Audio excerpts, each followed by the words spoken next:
And welcome to the Season 22 Free Agency Frenzy. Happy to be here with you at SFL headquarters. We'll have a ton of guests on throughout the day. I love this show every year because I just get to chill with you, the community, and talk free agency and football and all sorts of stuff. Let's get to chat shout-outs. Mike Twinscrew, Polly Truth, Grant Hardaway, Lucas DeVore, Ray Bentley's in the house with his new Milk Monster. John Lakeman, Ernest McCrae, Derek Majors, Optimus Klein, Daniel Wright, Ryan Orlovsky, Axel Raven, Dan Tritz, Bill Cherry, T-Pat, T. DeQueen, John Fullerton, David Leathers, and many more. Welcome, and as you can see, we have highlighted yellow on the screen. We have our first free agents that have already rolled through. What's up, Andy? Jaden Swift, Jason Peace, Joseph Clausen, Fox Highwind, Wade Phillips also here as well. We have our first free agents, and we're going to start in D.C., where Mason Kirby, the former Las Vegas Fury wide receiver, has signed with the D.C. Dragons at $1.33 million and change. So Kirby comes over. You can see he was previously with Vegas there. You can see his stats, keeping that 90 catch, that run route up to 91, approaching the max consistency. Stamina pretty good too. So Mason Kirby off to a hot start here in free agency. And DC also picks up Michael Percoco, who was the former offensive lineman in Vancouver, goes to DC. Of course, James Walters now also in DC by way of Vancouver. You see that run block at 86, pass block 87. Good numbers for Percoco with a salary just over $1 million. Will be playing center in DC. Robert Brady of now Baltimore, previously of Denver, signs with the Vultures at $1.1 million. Interesting signing there for Baltimore at defensive end because they had 5 defensive linemen last year. We'll get into what Baltimore's roster is looking like with Thomas Paternity a little bit here later in the show. 90 pass rush for Robert Brady. And look at that run coverage, 85, max of 89. So Robert Brady's run coverage definitely going to help that Baltimore run defense up front. How about Doug Spelling, formerly of Queen City, leaves the Corsairs, signing with the Aztecs of Mexico City, just over a little $1 million, 93 speed, 92 agility. That catch is pretty good as well. Jump of 85 on a max of 99 for Doug Spelling. So Spelling moves over and signs with Mexico City. Exciting stuff there for the Aztecs. But how about Queen City in the early going? They get Justin Reside from Las Vegas, a important signing for the Corsairs as they continue their rebuild at $1.7 million. You can see that coverage and run coverage boosting his numbers, a 70 run coverage, a 90 coverage there, close to max, and boosting his salary to $1.74 million against the cap. How about Anthony Wayo, another Las Vegas defector? He's going to Queen City for the first time, $2.65 million, 90 coverage, 90 aggressiveness, 90 consistency, 90 stamina. He is a big-time baller, and he is headed to Queen City. So Queen City picks up a couple of key free agents. Let's look at what they also have done as a team. But before we get to that, we have another new free agent signing coming across the wire. It's Fox Highwind leaving Seattle and joining Queen City. So Queen City loses Doug Spelling, and they pick up Fox Highwind, $1.7 million. Fox Highwind, ball control, 84. Hold on to the ball. He's not going to let that ball get jarred loose. And a 94 speed as well. Pretty unusual in the SFL to have a speed over 92. It's tough to get, and Fox took the time to get it. So good look at Fox Highwind's numbers there at $1.7 million. But you look at what Queen City has done so far in these signings. They've got their fullback, Tony Zoma, back. Halfback Jet Zero returns. Alex Marshall and Chad Stinson are key parts to this Corsair rebuild. They got a couple receivers in Adrian Ellis, Bob Wood. Ellis just over $1 million, so Fox Highwind right now their key focal point. Still no quarterback signing for Queen City, but Joe Garfield, the kicker, Kappa Jones back, and many others. That's a look at Queen City here for just a minute. I want to give more chat shout-outs. Hey, Fox Highwind's in. Congratulations, Fox, on your new signing. Drew Riley is here. Doug Britton is here. Vibes Cleveland, who's on Queen City here. Mason Kirby as well. Congratulations, Mason. Bachagalupi is here. Maddie Sullivan is here. 517 Heavy G. I think that's Gerald Giudice, if I'm not mistaken. What's up, Gerald? Sir Ron Yates here as well. And Baltimore welcoming Robert Brady Jr. to the team. Lots of names to get to out here as we are full steam ahead in this free agency frenzy. 116 of you and yours here in the chat. So thank you for being here for that. All right, let's get back to the free agent signings as they are coming in fast. We're going to pick things up with Max Jackson. He is leaving Vegas and going to Mexico City. So what a pickup for the Aztecs. $1.9 million for Max Jackson. 88 coverage, 90 consistency, a very underrated stat to have for a defensive back, and then 90 tackle too. Nothing's getting past him. 90 run coverage as well at strong safety. Huge signing for Mexico City as they try to put last season behind them, and the defections of Las Vegas Fury players continue. But hey, it's important that they're still here in the SFL despite the teams folding. So congrats to Max finding a home. Hey, look at this. Oh, my goodness. Hubba Kimbrell is going to Baltimore at a somewhat reduced salary, $787,000. I think he was a tick over that when he was in Las Vegas. But interesting signing there. Probably going to be the number 2 back behind Murray. We'll have to see. But there you see his numbers there. 75 consistency, still pretty high. And run route pretty good as well with broken tackles, so we may see Hubba out of the backfield. Big signing there for Baltimore. Can't wait to talk with Paternity here in about 7 minutes about their new signings. We've got Joseph Soboka coming, I believe, maybe you can help me out in the chat, back to Denver. Was formerly of Queen City, going to sign for $820,000. Tackle is nice at 90 with a max of 96. So a sure tackler for Denver to pair with likely Luis Quintana. Haven't taken a peek at the re-signing list just yet, but Luis Quintana, the defensive rookie of the year, along with Joseph Soboka, that could be a pretty nasty pairing. Soboka, though, going to play defensive tackle on this new contract. So that's a look at Soboka there. We're going to refresh. We got a couple more to get to. E.J. Minson is leaving the Florida Storm. Don't often see Florida lose many players, but Minson is going for $1.455 million from Florida to Fort Worth after winning a title, maybe trying to get Fort Worth one in back-to-back seasons. You look at that 75 break tackle, 89 run route, all pretty good there. 88 catch and 77 ball security stat there. $1.455 million for E.J. Minson. Congrats, E.J., on your new contract. That is a little surprising. Hey, Jeff Malinishin, big signing for Denver. Nice pickup for Jeremy Vega and the Night Wings as Jeff signs for just a little over $1 million. Former safety in Louisiana. Got that nice coverage at 85. Tackle is pretty good at 85 as well. 87 agility and speed. A little over $1 million. Strong safety for Denver. Let's take a look at Denver's complete roster here of what they've got cooking.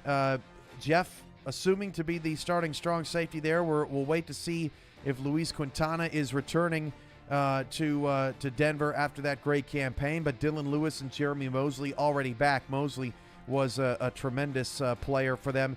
And Bailey O'Shaughnessy is going to keep the bulk of his money, $3.5 million for Bailey O'Shaughnessy on that re-signing. That is a look at Denver. Let's see, Adrian Blaine rather is in the chat. I believe Bread's in the chat. I'm trying to refresh my memory on usernames here. Bullet Boletsky is here. Fort Worth Toros, Mark Lopez, as we continue to file in. Josh Farnsworth is also here as well. And yeah, Justin, you can change it to Queen City now that is announced. All right, back to the signings. They're going to keep coming in. We got Thomas Paternetti coming in about 4 minutes. Victor Ironleg is going to play kicker, signing with Seattle at a little over $1 million. 94 kick power and 94 kick accuracy is pretty darn good. So Seattle gets themselves a solid kicker coming over from Jacksonville. And Sammy Seatbelt III from Seattle is going to Motor City at about $820,000. Got some speed on that corner and a really strong coverage as well at 90. Durability's not bad either at 80. Henry McGee, hot signings already. Yeah, absolutely right. We have approaching 200 signings now since the re-signing period opened up earlier today. You could see some other new re-signings just coming in from Minnesota. Mickey Malillo, Minnie Malillo, Max Knight. Alamo City's got some of their re-signings in as well. Stephen Fellows II, Bogey Barr, Rob Forker, Tristan Halley, Ryan Tobin, Luke Schreiner. There's a lot of re-signings, but we try to stay focused on free agency and get to re-signings when we can. There's Josh Farnsey getting that contract. Top salaries since over the last, I don't know, few hours. Phil Koss signing at $3 million at tight end for Motor City. That is not a surprise. They love to pay their tight ends there. Wyo's going to be your second highest contract at 2.6. Bullet Boletsky is in at 2.5, as is Warren Murray. Boletsky comes in just ahead of Murray. Nicholas Warner at 2.39 for Motor City. Motor City's got another high-paid contract. Azami Mahata, 2.11. Robert Redford, 2.22. But it's interesting that so far the top two signings, at least in the last, what are we talking about, maybe 3 hours, have not been running backs. But as we know, we saw, I know this is going to be cut off for you on the screen, but I just want to see, yeah, Bailey O'Shaughnessy right now is the highest paid player in the SFL at $3.5 million.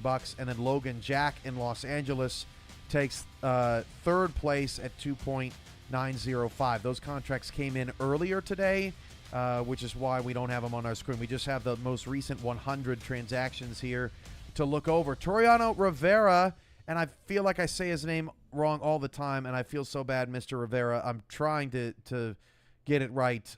Maybe you can refresh me in the chat with a tag or something. But he signs at halfback with Motor City. So the V8s have a running back, $1.8 million, and he may be the starter there. So big get for Mr. Rivera. Look at that strength. Maxed strength. 69 strength for the max. And that's costing Motor City $1 million. But he's going to be a powerful fullback turned running back in this offense that really likes to ground and pound. So big-time strength there for Rivera, and a huge signing there for Motor City. Also 55 run block and 55 pass block coming off of that fullback position. So that's going to be interesting for the V8s. We got 1 minute before T-Pat joins us. Let's quickly look at what Motor City has done overall. Kaufman and Clausen are back at the receiver position. They have signed 3 strong safeties, so we know what they're doing in the slot. It's important to build depth at all positions, but King Rashid at corner, nobody playing free safety thus far, and just a little over $1 million for Rashid. Could that be in an effort of run defense? Vasquez, Kaufman, and Warner are the signings in Motor City. All right, with a refresh, we have settled in on free agents for now, and we are all caught up.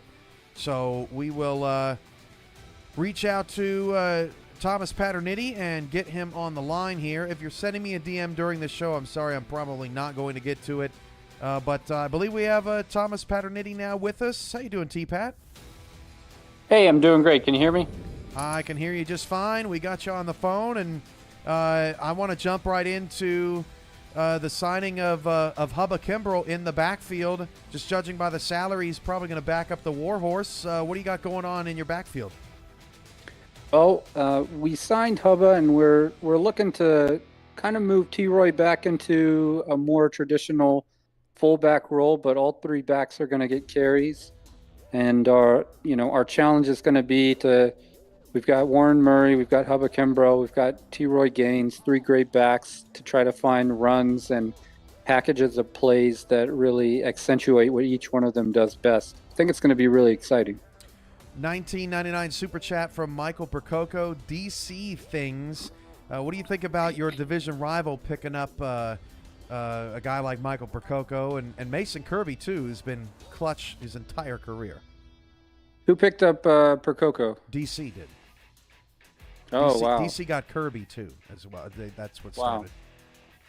I mean, it's going to be a tough division. We have a tough schedule this season, but we're looking forward to the challenge. I tell our co-owners and our team, you build those opponents and run those sims and you win 9 out of 10. You just say, we got it, and you submit your playbook. But when you play those really tough teams and you're winning 50%, then you're like, we better figure something new out. And I think that's really where you learn and grow as a team.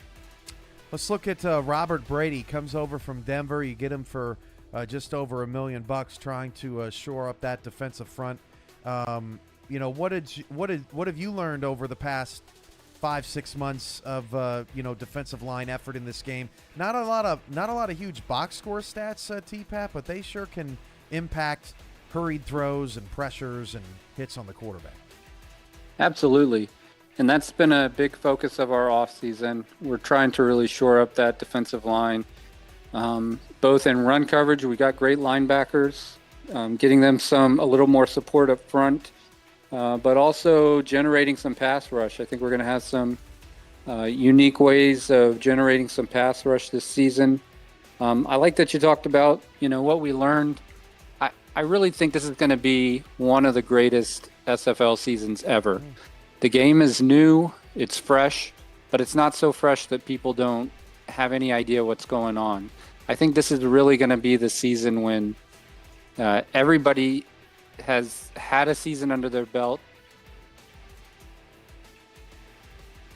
Oh, did we lose T-Pat? Oh, we did lose T-Pat. He'll probably join us again here shortly. While we're waiting on him to finish that thought, I wanted to look over some of their other defensive front that they've already signed. Nate Brown at defensive tackle, Saron Yates at defensive tackle, and Al Walker at defensive end. So Robert Brady's that fourth defensive lineman. T-Pat, we got your back? I'm back. Okay. Sorry about that. Don't know how we got disconnected, but continue on with what you were saying. Where did I leave off? You were just talking about that. The game is not so new that people don't know what's going on, but it's not necessarily so old that we've seen it all yet. Sure, yeah, and I think teams are going to go in a lot of different directions. Everybody's been kind of, taking mental notes the whole season. So I'm really excited to see what everybody's going to do. You can already start to see that unfolding before you in free agency. One team that I think I'm really impressed and a little scared by is Mexico City. I mean, you knew that Ramos and Dags and company were not going to just sit back. They showed tremendous improvement over the end of last season and now starting to make some huge pickups in free agency. I think they're going to be a very formidable team, and they're going to get back to their championship pedigree this season. Sorry, I took you in a different direction there, but that was just one thing that I noticed. Yeah, no, that's great. I want to discuss your linebackers a little. Frank Smith, $1.6 million. Alvin Mack, $1.16. They're both back. I feel like from the start of the season to the end of the season, Baltimore got the most out of their linebackers than maybe any other team. Frank Smith, in particular, was honestly in the running for Defensive Player of the Year. Most wouldn't know that, but behind the scenes, just looking at his numbers, he was just terrific. What did you think of the performance of those guys, and how good does it feel to have them back again? Man, we would be lost without our linebackers. We're hoping we get all three of them to re-sign in a game that's so heavy with the run, but even the short passing game and those tight ends. You see Phil Koss signing for astronomical money. You need good linebackers who can cover those guys, cover those high-paid running backs and tight ends. And so they're really what make our defense go, kind of like the Patriots of the early 2000s. If you've got a good linebacking core, that's very underrated. You can do almost anything with those guys, and you can cover up a lot of holes in other areas. I see that Ben Stackenpaper just came across the wire. You've got Elijah Warfield as well back at corner. Baltimore is always so terrific at retention. In fact, the best in the league over the last 3 years. Corner is another one of those positions, T-Pat, that doesn't necessarily, crush the box score. But, I mean, when you got a pair of good ones out there, you can do so much more with your defense, right? You play so much more man coverage and just different looks because you trust those guys on the outside. Absolutely. And we've had great corners and Hall of Fame safeties for many seasons now. We're very excited to have those guys back. Like you said, it really does give us a lot of freedom that we can change coverages and try to match up with teams in different ways, based on what they're bringing to the table. Before we get your reaction on some of the most up-to-date free agents signings that have come across the wire, anything you want to mention about the team that you've already signed, or just anything that we haven't talked about yet? No, I'm very excited about this upcoming season. We're trying to bring back, our people, kind of do the things that we do well, but add a new dimension. Certainly with Hubba, with Brady, we're trying to add like a new dimension to what we do. Every off season, we approach things that way. We don't want to stay stagnant and be the same. We want to set trends in the league. We want to find new things that other people haven't seen, and really try to push ourselves to be even better than we were the season before. Yeah, I know that Baltimore's going to wear that chip on their shoulder after the narrow loss to Florida in just a classic championship game. That game was maybe not as fun for Baltimore as a whole, but for the league, it was a close shootout game, most points in SFL history in the championship. Okay, some more signings, so many signings. In fact, they almost fall off the screen. Monty Wyatt is going from, let's see, we've got from Carolina to Los Angeles at $1.6 million. Ricky Robinson is leaving Arizona, going to Seattle for $710,000 at corner. Maurice Lloyd going to Mexico City from Vegas, so another Vegas to Mexico City signing at just under $1 million. And Ryan Arlovsky's back in the league. He leaves Arizona, goes to Seattle for $662,000 to join their wide receiving core. Earlier in free agency, Queen City, another division rival of yours, made some splashes. T-Pat, did you see that? Fox Highwind, Anthony Wyo, Justin Reside, all going to the Corsairs. Wow, those are some big pickups. Yeah, I know that you've probably had plenty of challenges with Anthony Wyo in your day, but $2.6 million a corner, he's going to be a beast. Yeah, and that's players like that is why we try to have a pretty diverse offense, because he may just be, shutting down his half of the field. One team that you mentioned, L.A. Man, look out for L.A. They got 2 wide receivers with like 99 speed. Yep. They're adding free agents.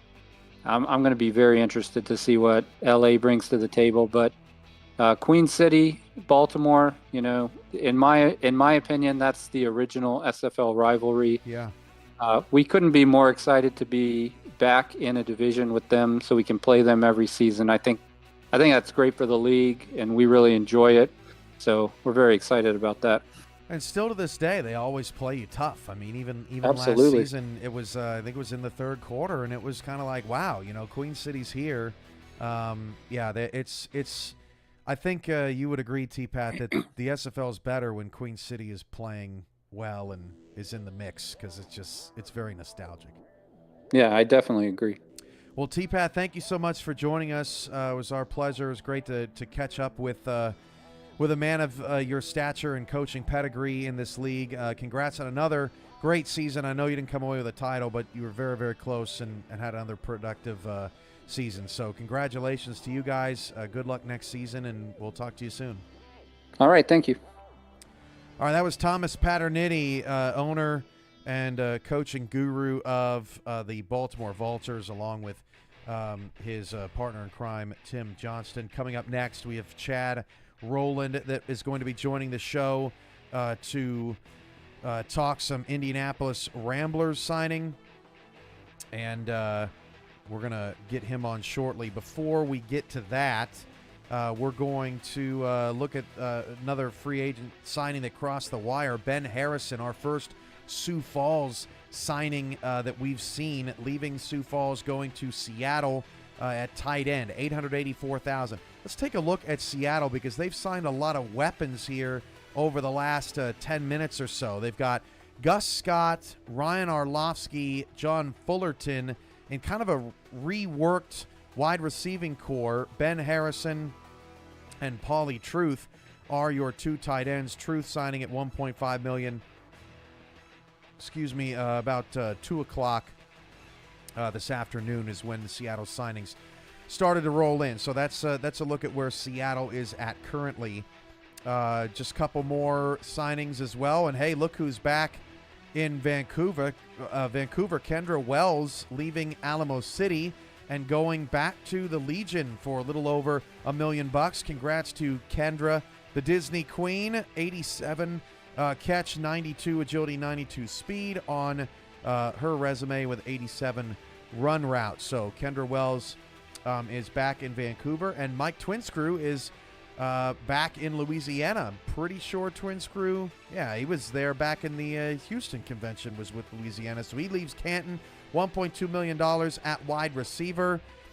Signs. He's pretty much got all of his stats from the APF days: 92 speed, 92 agility, 90 catch, 90 run route, coming in just a tick under $1.3 million. And Slyn Shady is back in Louisiana too. Jason Strongbow signs from Sioux Falls and is going to D.C. So another big free agency splash for the D.C. Dragons, who made another playoff appearance this season. Comes in at just a little over $1 million at outside linebacker. That consistency of 80 is pretty high. That tackle at 90, very high for Strongbow. All right, coming up next is Chad Rowland, and we're going to get him on the line here shortly to discuss Indianapolis Rambler football, and I'm guessing that we are going to have Rambler signings to talk about here. He's going to have to delay. All right, so we're not going to be able to get Chad on the line, at least right away. Our next guest coming up is going to be, it looks like, Alex Marshall of Queen City. Will be joining us at about 6:40, keeping up with all the DMs that I possibly can as we continue to move on through this show. Shark Tarkington is back in Baltimore. Hey, a bunch of Tulsa signings just came across the wire. They're all re-signings, but we might as well hit them because Gabriel Manning is a part of that. $2.5 million. The deep threat wide receiver is back, 95 speed. And that's stamina, driving it up. 80 max stamina on Gabriel Manning, the 75 break tackle as well. But man, Gabriel Manning will not dare to come off the field. That is a lot of money to their star wide receiver. Lars Bazar, DJ Bandit, Phoebe Collins, Jaden Swift, Philadelphia Collins, David Ware, Jay Rock back in action. And of all of those, it's going to be David Ware, $1.268 million, your highest paid defender. Inside linebacker, 85 pass rush at linebacker with a 91 max. So talk about some blitz packages there for Tulsa to help get to the quarterback. Let's see. Let's catch up. Gabriel Manning is in the chat, laughing all the way to the bank. DJ Woods is here. Kendra is here as well. And I miss anybody? Greg Soto. The Bleakers are here. I think they got another season coming up in Baltimore. Well, yep, there they are, right there. They just signed on the offensive line. Alden and Olivia Bleeker coming back to the Vultures. All right, couple more signings across the wire. Nick Fargo leaves Sioux Falls and is signing with DC at defensive end. Wow, what a get for the Dragons. $2.6 million. The Dragons are stealing the show. What a contract. 88 agility, near the max for a defensive end. 90 speed, near the max for defensive end. This is crazy out of the Dragons. Aggressiveness high, run coverage good, tackle incredible. Wow. Man, let's look at DC here for just a minute, because they are just killing. Mason Kirby at 1.3 from Vegas, Mr. Clutch, and then Strongbow, Fargo. Talk about reaching out to a team that was that had a bunch of players looking for a new home, but they're going to join. Lauren Prococo at tight end, 1.8. 1.8 million for Daryl Bullock at corner as well. 1.9 for Josh Vasquez. Let's take a look at where DC's salary cap stands. That may be an interesting number. And yeah, 30 million. Nope, that's season 21. My bad. They're at 19,163,000 right now. 19,163,000 for DC as they continue to fill out their roster. But man, that is something else. Okay, we got more coming across the wire. I love this. You're supposed to keep me entertained for 2 hours, and you're doing just that. Great stuff, everybody. So we've got Justice Blackwell coming in. Blackwell is leaving Vancouver and going to Seattle. So the Seattle wide receiving core almost completely reworked. $747,000 for Blackwell. 94 speed is a rarity. And that's stamina's pretty good at 70, jump pretty good at 82 for Blackwell, going to Seattle. Wolf Highwind is leaving Mexico City and joining Fox in Queen City, a $450,000 contract at outside linebacker. You can see the ratings there. Stamina's pretty high. Strength is pretty high, 75 on a max of 87.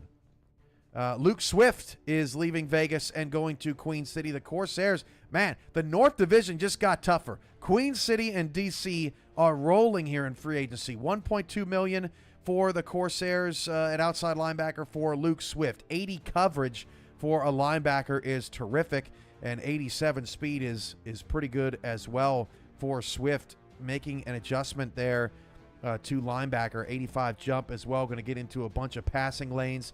Talon Steele is the first free agent signing for Atlanta, leaving Jacksonville and going to play with the Swarm, a $1.9 million tight end contract for Talon Steele. You see that agility really high at 88, catch of 85, and Atlanta needs some fresh blood in the water, and they get it with Talon Steele. They also have re-signings Kyle Finnemore, their lone all-star this season. Hey, look, Aquantis Shine is back. $1.899 million at outside linebacker. That's a key signing as Shine comes out of retirement. Consistency is at 90 out of 95. That's going to be big. Strength, 82 out of 87. Tackle is strong at 90. So Aquantis Shine is back in the building in Atlanta. Grant Hardaway, Moose Papineau, Mitchell O'Brien. Why not? Arrowlet is also back at tight end. So Talon Steele and Arrowlet's going to be a nice 1-2 punch there. And then Finnemore at receiver is in as well. Couple more. Let's see. We got a minute until Alex Marshall. And here we go. They got their quarterback too. Eric Price from Las Vegas signs with Queen City. Those starting quarterback spots are absolutely coveted in this league. And Eric Price gets one of them. $2 million coming over from Vegas. He's still got the 90s across the board in the critical categories, 80 agility, but also 80 speed. So an interesting development there is Trellis Blanton their quarterback last season. Not sure what's going on with him, but Eric Price may be the new starter in Queen City. We'll have to wait and see. 90 consistency as well on Eric Price. So very interesting situation. And, man, huge props to the Las Vegas organization for getting their players set up for success as they move on to different franchises. And Mateo Privado leaves San Diego and comes to Vancouver on a $1.6 million deal at fullback. It's been a crowded backfield situation in Vancouver, but Privado comes over, and he's got 79 speed, almost max for a fullback, 79 break tackle, almost max for a fullback, and has got plenty of ball security as well. So Privado, a big signing for Vancouver. A few Vancouver Legion players in free agency: Wells, Privado, but this team is reloading. Brett Killian at $1.8 million, and Robert Redford, the first signing to come through today, at $2.2 million. Maybe he's taking back over the starting role in Vancouver, as you can see his strong numbers in speed and break tackle as well.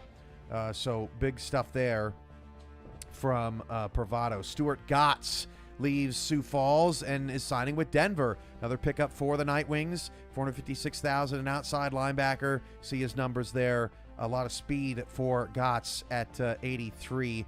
Stamina's pretty good too, up to 87. All right, we're going to get Alex Marshall on the line.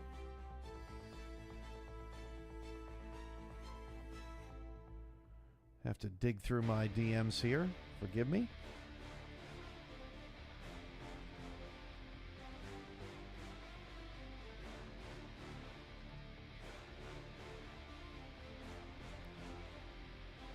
All right, we should be ready to rock.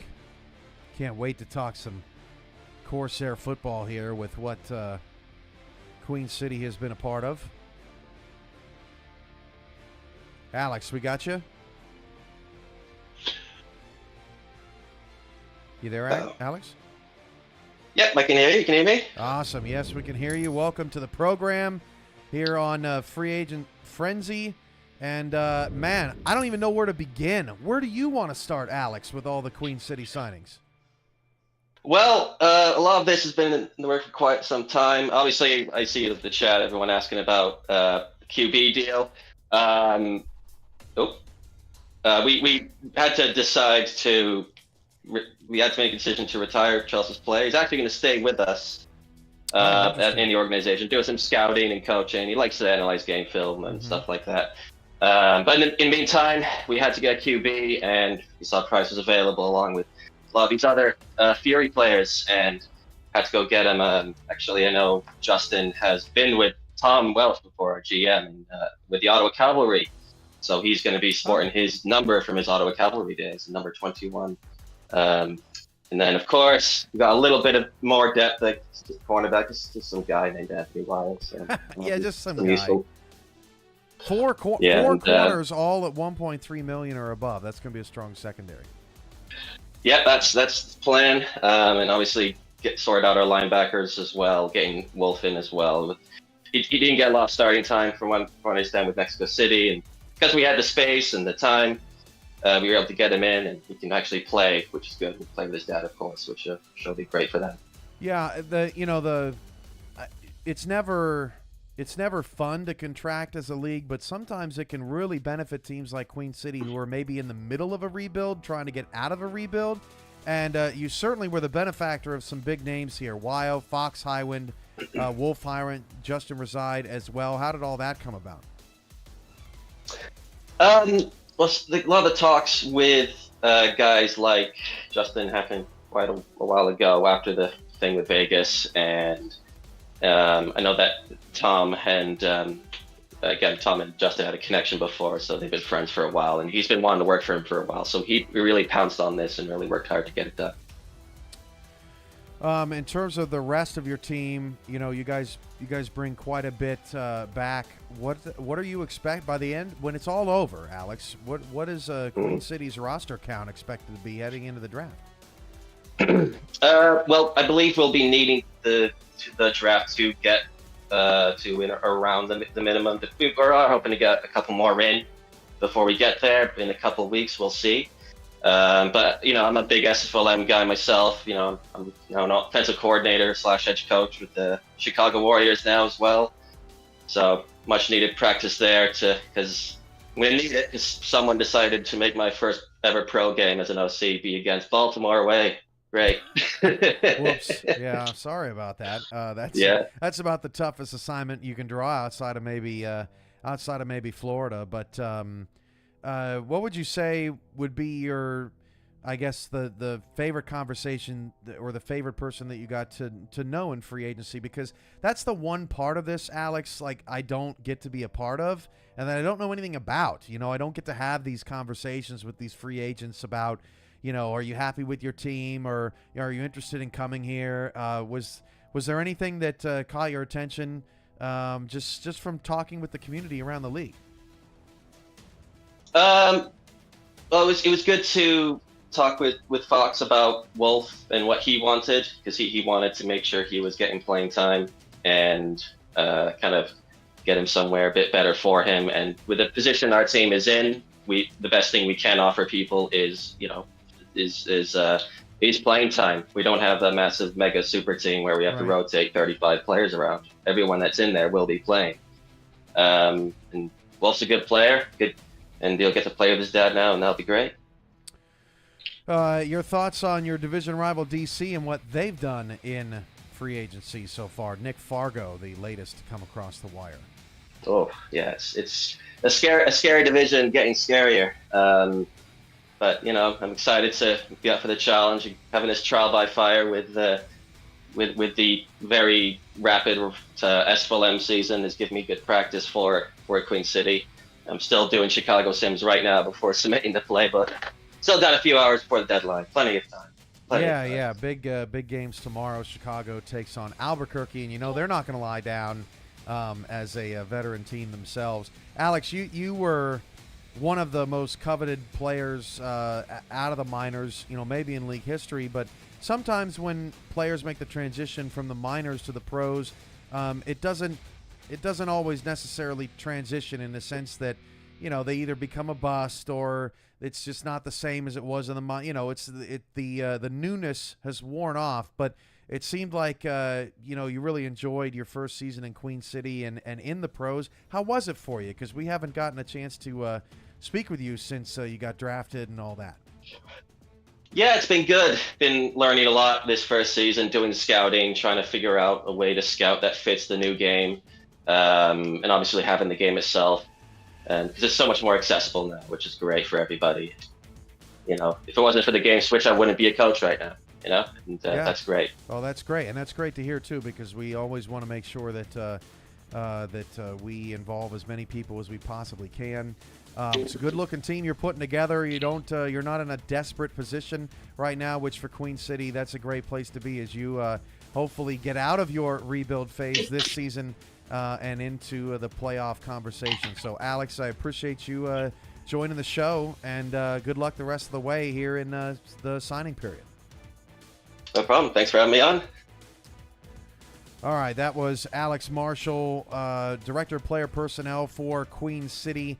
Gonna try and squeeze Chad Rowland in here. Not a ton of time, but did want to try and circle back with him to see if he had any exciting signings to drop.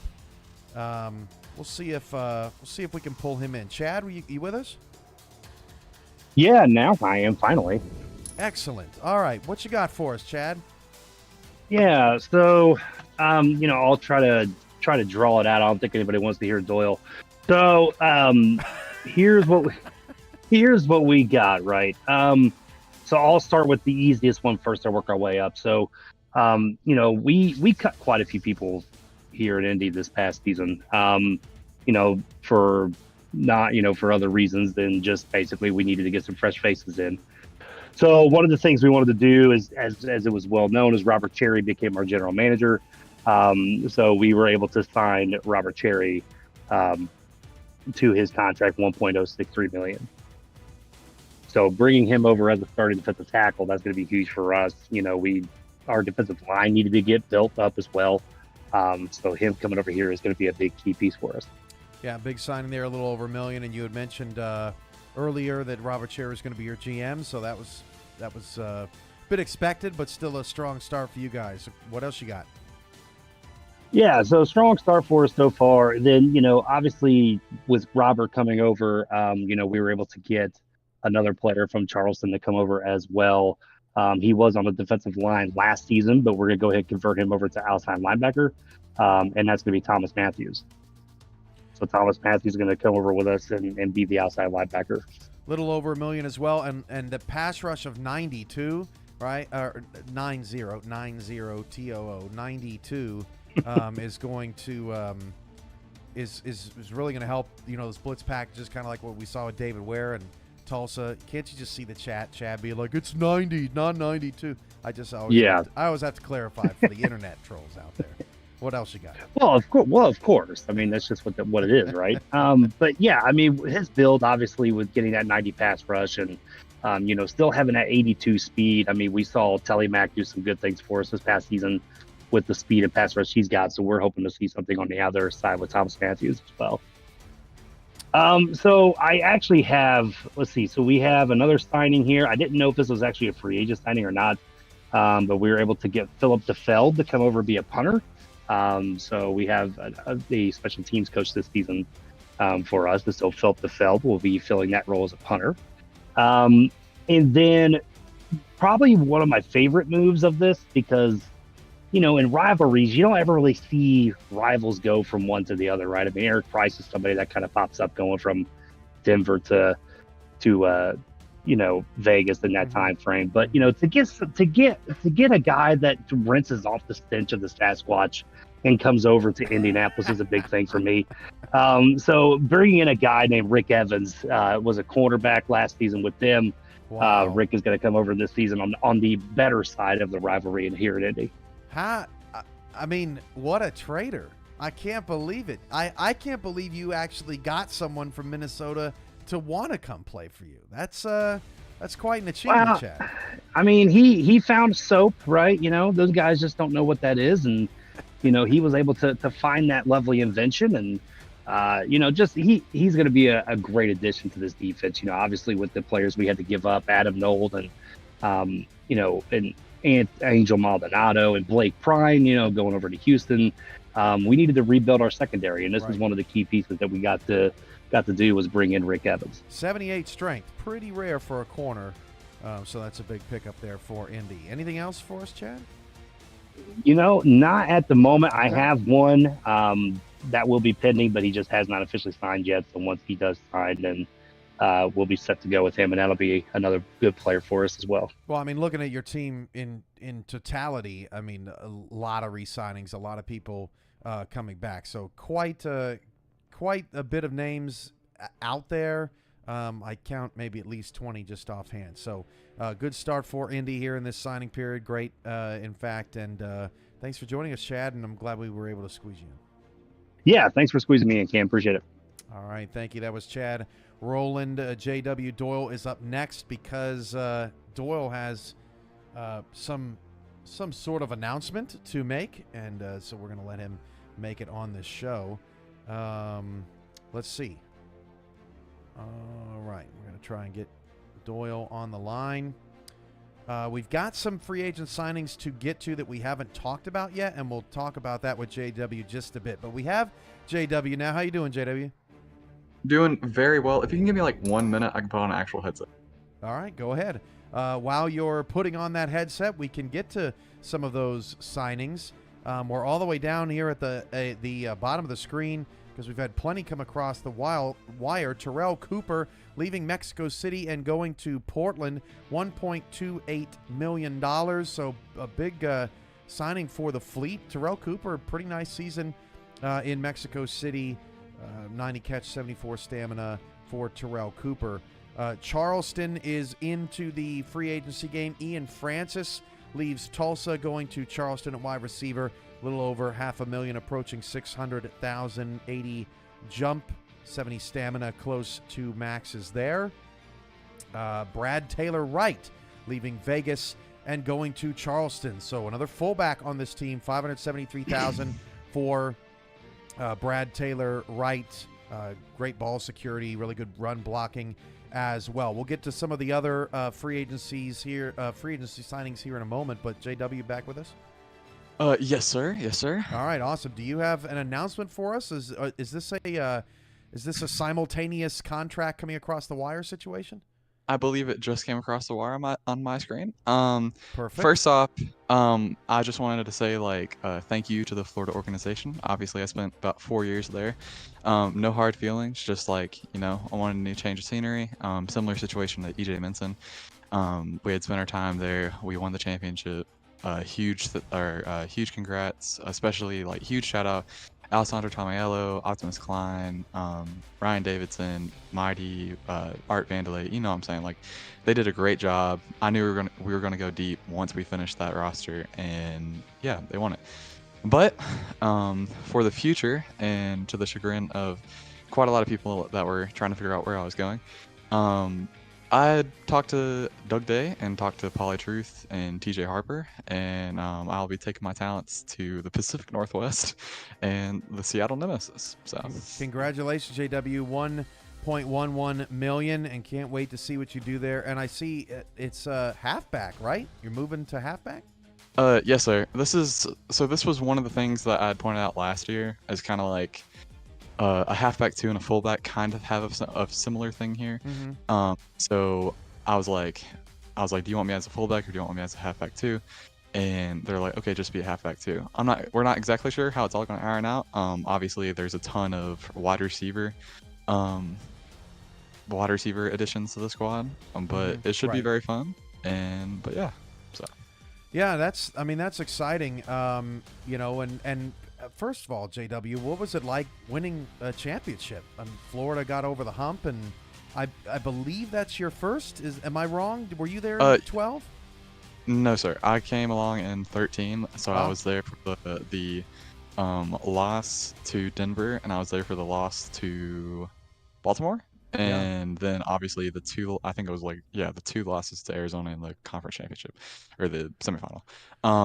But it was dude, I I literally when I thought about it, I cried a little bit because it's it's just a game, it's just an online thing, but it's you gotta get into it. You get into the whole you spend years with these people, they all know tons about me. I've already made a little group chat with all of them just to keep them updated on what I'm doing, because as some of you know, I run a Twitter account now. I do a ton of different things with college football, high school football, all that type of stuff.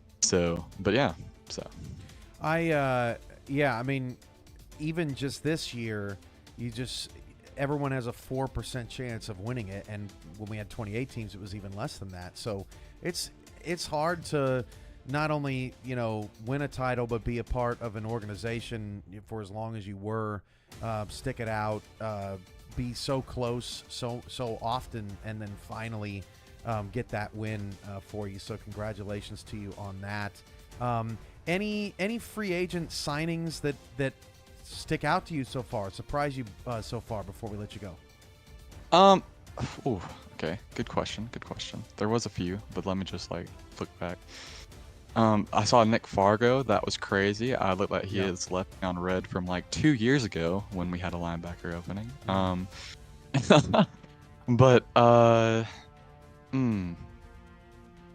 Yeah. Oh, one of them. Yes, this is definitely the one. And I'm not even sure if you if you talked about that much, but Max Jackson going to Mexico City. Yep. That's a huge one.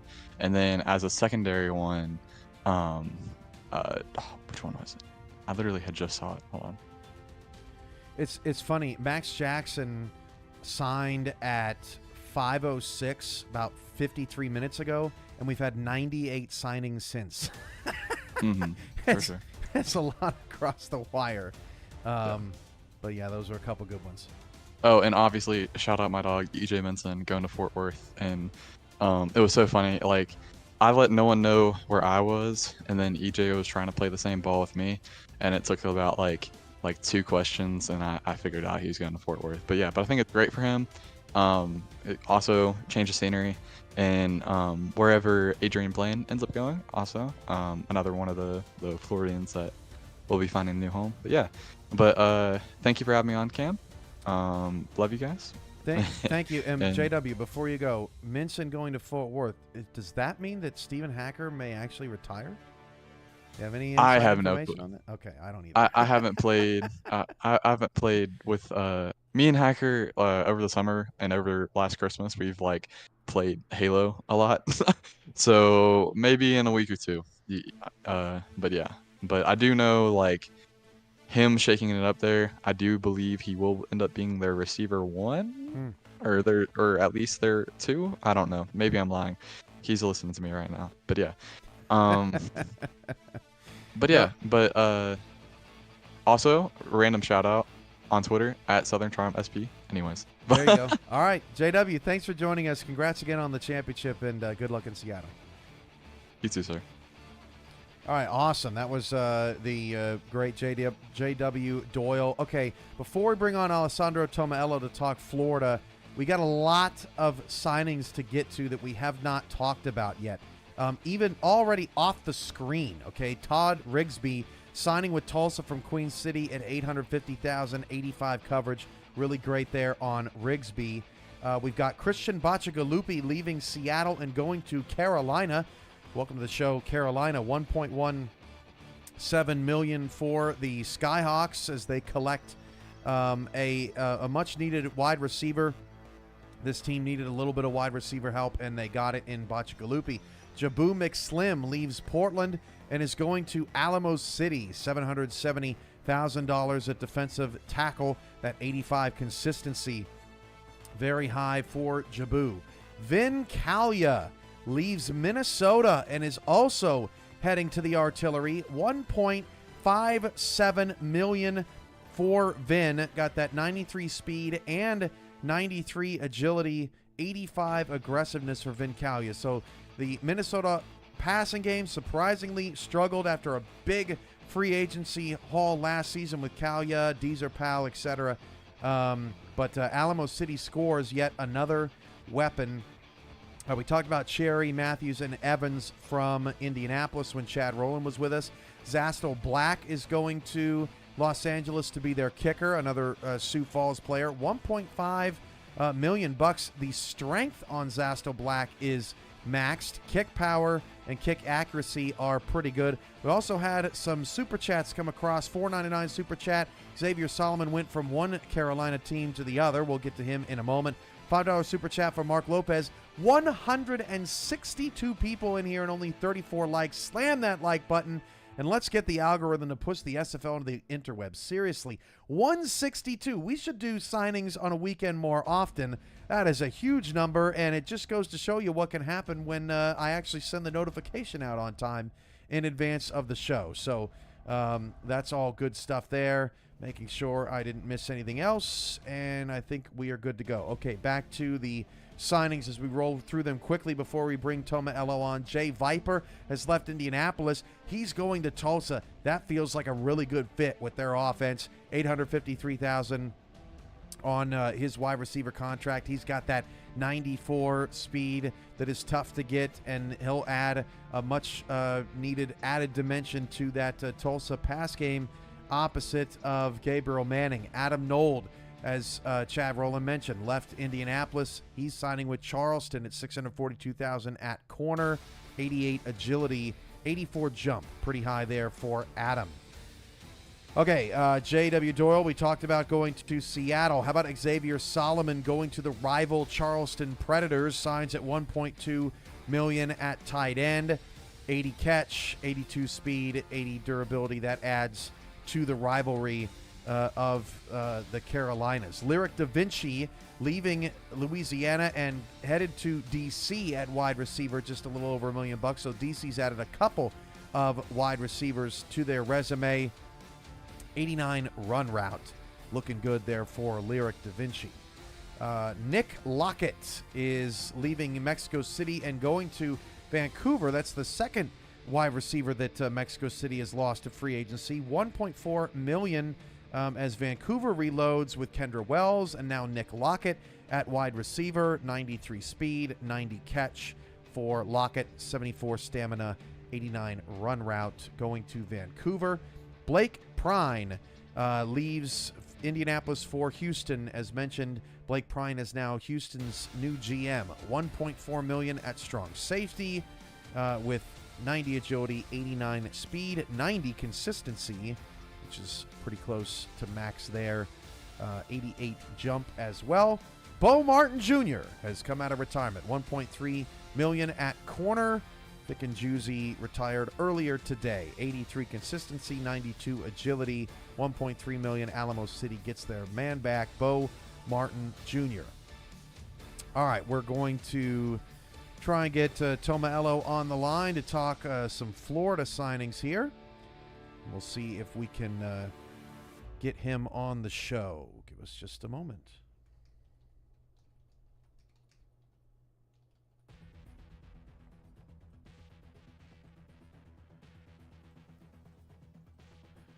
Alessandro, you with us? Yes, here I am. Welcome back to the program. Thanks for joining us here on Free Agency Frenzy. All right, what are we doing? Are we going over your roster? You got some signings to drop? What's happening? I have some signings for you, if you don't mind. All right, let's go. Okay, so let's start with the first signing. This is probably not going to be a surprise for many people, as we have already signed Game Crowder as our newest member of our front office during the past season. So during this past couple of days, so we are going to give our trenches another addition, and we're going to sign Mr. William Davidson on our offensive line. And that's huge for Florida because that gets you another offensive line piece. It's already one of the best run blocking teams in the league, and William Davidson's going to help that for sure. Mm-hmm. Oh, definitely. Here's a look at that contract, $342,000. We're very excited. We think we're in a great place with our offensive line, and we can't wait to see him blocking for Bullet and protecting Ron every snap for our team. All right, what you got next? I would like to ask you a question first. Okay. What kind of off season would it be if we didn't lose a linebacker? Yes, I was surprised at that. Yeah, Leon Thunderman. I don't know what it is. I think you're going to have to start paying people to stay at linebacker. So who's next on the chopping block next off season? Next on the chopping block is going to be a guy who's actually reached out to us, and he's talked to us. He's tried to reach us to the convention, and I want to thank Ron Haynes and Art Vandelay for managing this acquisition. I would like to give a very warm welcome to the Electric Blue to Juan Mississippi, who's going to be our new outside linebacker. Wow, great pickup for Florida. And I got to say, Alessandro, it's wherever you are, it sounds very peaceful. I hear the birds outside. Where are you at right now? I'm in my living room, but it's like 1 a.m. So I don't know how you're hearing. Is it birds? Am I crazy? It's probably my terrible headset. Well, hey, I apologize for that. Maybe everyone else thought it was birds too, and I know you're in Italy, and I don't know. Maybe I don't know. I just really want to go to Italy, I think is what I'm trying to say. $824,000 for Juan Mississippi, leaves Minnesota, goes to Florida. 85 consistency, pretty sharp there for Juan. So that's a great pickup for Florida. Hey man, if you ever want to come to Italy, I'll offer you a pizza. Absolutely. Just let me know. I'll be there. Okay, let's keep things rolling. You just talked to my dear friend J.W. Doyle. Yep. Incredibly sad, and I want to thank him so much for everything that he's given us through the years. Super happy to see that he's gonna do his thing and he's not gonna just retire. So, last time he went to halfback, he started running backwards. So I hope he's got it fixed right now with a new team. But yeah, true. And nothing but love for that guy. I'm super happy to see what he does next. But we need a new fullback, and it wasn't easy. And I have been pestering my entire front office about this. And we actually found a very interesting player to come out of retirement and add to the team. I would like to welcome Chris Kamizak to the Florida Storm.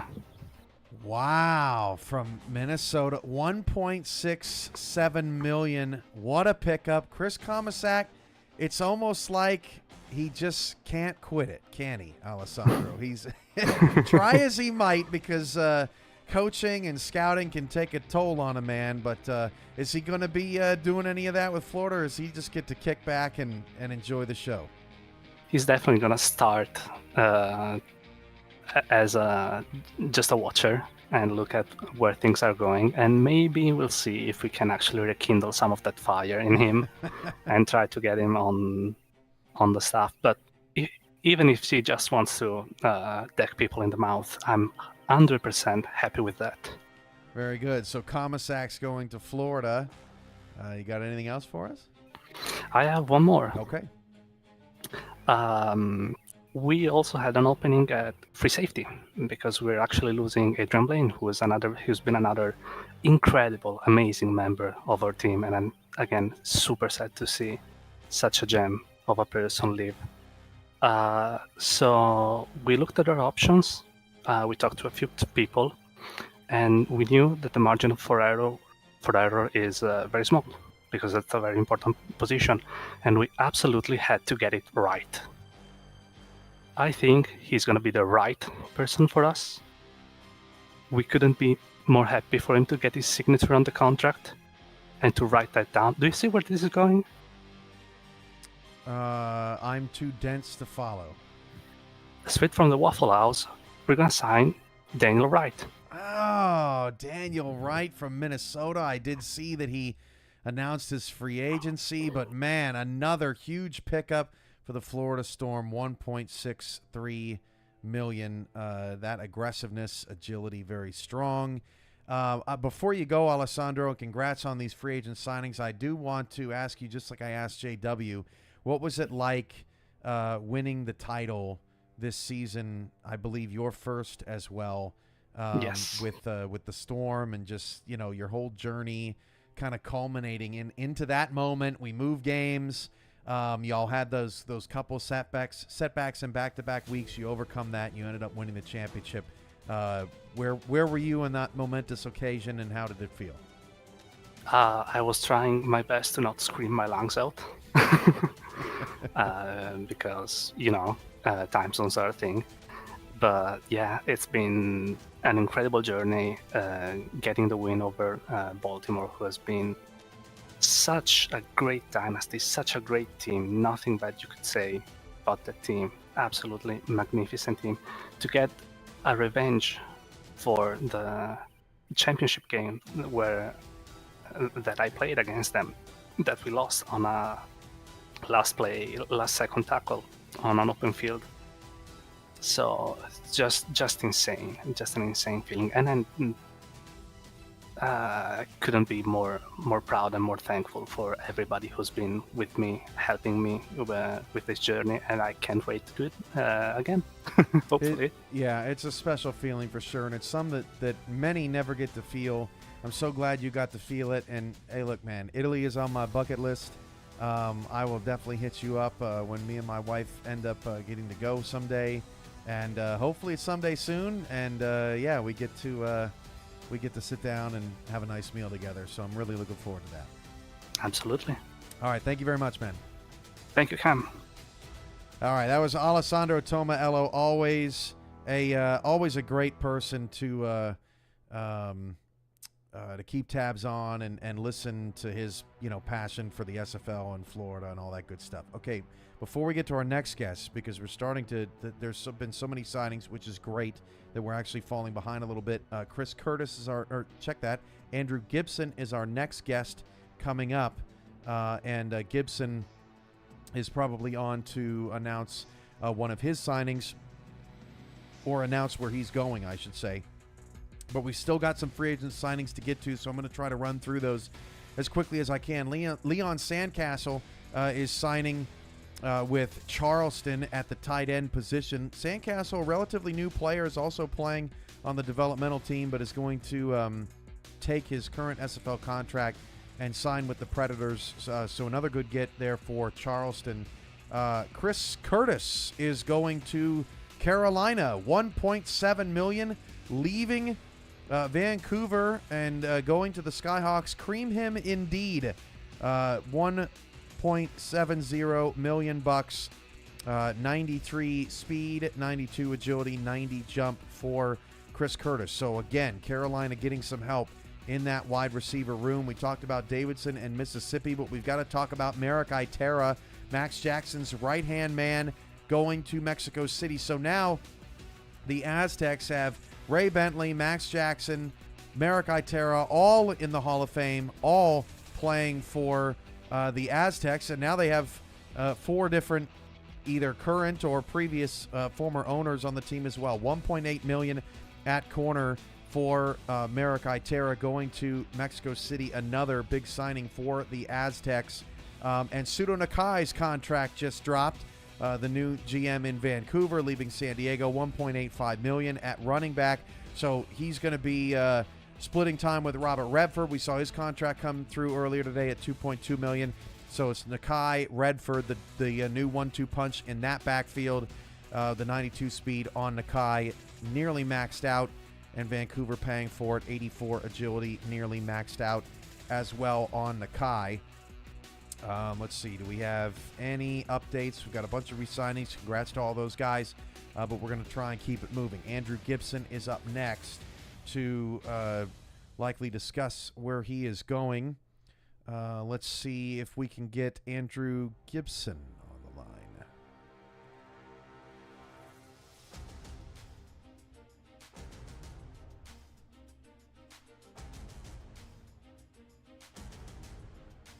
While we're waiting on him, Jack Wigmore re-signs in Baltimore at quarterback. Nathaniel Diggs, J.R. Lawless, Sean Moore coming back in Arizona. Willie Bands in Alamo City, Nathan Blake in Louisiana, DJ Woods in Vancouver, Scott Johnson in Portland. But I want, just before I bring Andrew on, I want to point out that Scott Johnson has moved back to running back here.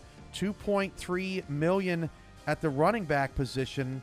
So Johnson, who was a Vegas running back a couple of seasons ago, now back at running back for the Portland Fleet. Have they re-signed Ezekiel Love? Not just yet. We'll see if that's a 1-2 punch or if Scott Johnson is taking over there. I feel like it may be the former. Andrew Gibson, you here? Loud and clear. Awesome. Welcome to the show. I'm hopeful that you have your signing coordinated, perhaps, so that we. I sure do. Okay. All right. Perfect. Well, let me know when we have the all clear, and we'll talk about where you may be going. All right. Well, in the meantime, while you work on that, how did you enjoy last season in the SFL? I know you're with Canton, and I know you're going to a different team, but what was last season like for you, and what are you most looking forward to in season 22? I think what I'm most looking forward to is just overall just having another good experience in this league. Obviously, I didn't see a lot of playing time last season, but I think I just really enjoyed this league and just having fun with the guys in the locker room at Canton. It's just so much fun, and I'm just having a lot of fun. Just the atmosphere that this league brings. It's a good feeling to have. All right, Andrew, is your contract ready, or should we talk about some free agency signings that surprised you? It should be ready, I believe. Just make sure. I think it's good. By the way, Phoenix Jones just got back into the league and just signed with Tulsa. $1.4 million at running back. So how about that? Phoenix Jones comes out of retirement. It's hard to quit this thing. He is back and with a new team, the Tulsa Desperados. So that is that's a big signing there for Tulsa. Okay, let's hit the refresh button. And still looking for Gibson to come across the wire.